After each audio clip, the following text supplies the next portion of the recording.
But, Mr. Speaker, I don't think the public will be hoodwinked. The families who will be unable to visit, they laugh, Mr. Speaker, but the families will be unable to visit their relations, music fans hoping to go to Glastonbury, the students unable to get to their exams, their GCSEs and their A levels, businesses just beginning to recover from COVID, and people who will miss out on their medical treatment because of these strikes. That is what they are supporting, Mr. Speaker. They know that this week's rail strikes, created by the unions, organised by the unions, is the full responsibility of the unions too.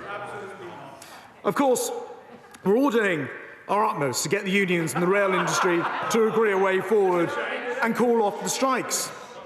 Because in discussions like this, it's always the employer and the unions who need to get together and negotiate. And in this case, that's the train operating companies, it's Network Rail, and it's their union representatives. Mr. Speaker, we are not the employer, and we will not undermine the process as well. And I hear the calls of the Labour leadership opposite saying we should somehow get involved and perhaps invite the unions for beer and sandwiches to discuss the situation. Well, Mr. Speaker, we all know the leader of the opposition thinks a beer and curry is a work meeting, but we will be leaving this to the employers, who are the right people to negotiate with the unions.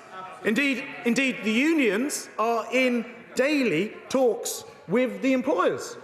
Or at least they were, until they walked out an hour ago to go and hold a press conference saying that the strikes would be on.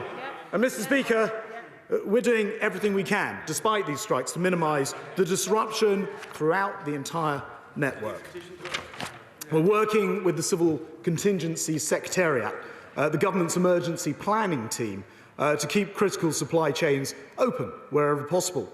Operators will keep as many passenger trains as possible running, though, of course, with as much disruption to the timetable, that is going to be very difficult on strike days. And it's estimated that around 20% of planned services will operate, focused on key workers, main population centres and critical freight routes.